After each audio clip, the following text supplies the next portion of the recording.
Welcome back to CTV Morning Live. Time now for Getting Real with Real Estate. Andrew and Justus Smith in the house as always. Thanks for being here. Thank you. So we've heard about the flooding that happened in Alberta and Saskatchewan, even these storms making their way throughout the province. Andrew, let's talk a little bit about insurance and how that would affect people. Yeah, over the last few weeks with all the water that we've had in the last few weeks in Alberta, Saskatchewan, it's really caused some potential flooding issues here, especially in Alberta. But in reference to insurance, it's important for people to know that your basic coverage doesn't actually include some of those things that we're talking about. So floodwaters from either creeks or rivers or things like that, repeated or continuous water seepage from cracked basements, and we've got a few of them in Regina here. So, and sewer backups is another big one. You can see there. So furnace obviously submerged, so furnaces probably wouldn't work in that sense.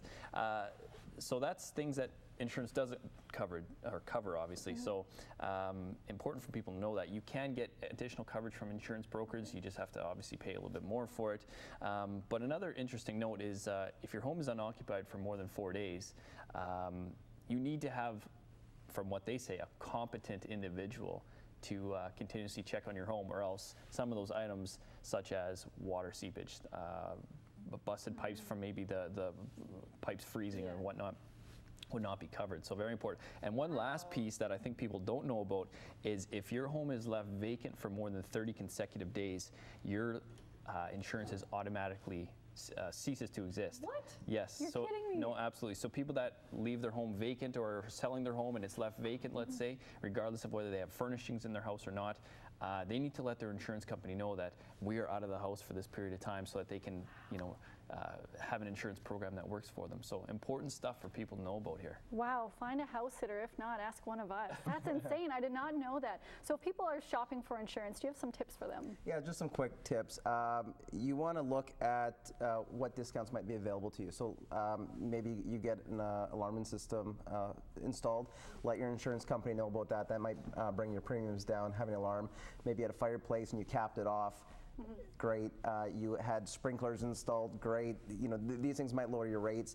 Deductibles. Consider, higher deductibles can lower your premiums. But of course, if you have a claim, you have to pay higher deductibles. And really important note, I guess, what Andrew said. Don't make sure you have the riders that you need. If your house is susceptible to sewer backup, get the sewer backup protection. That underwater furnace, that was actually a rental property that I have. Furnaces don't swim. And make sure that you're not under or over insured. If you're underinsured, you're not going to have enough money to cover the damages. If you're overinsured, you're just wasting your money on the premiums. No one likes to waste money. No. If people want to contact you for any more real estate tips or see any of your listings, how can they? www.propertypartnersrealty.com. Awesome. Thanks so much for joining us again. Thanks. Coming up after 8 o'clock, Molly and I try our hands at Canada's national sport, warning we may not be that good. And Carrie has a secret to share. You don't want to miss it.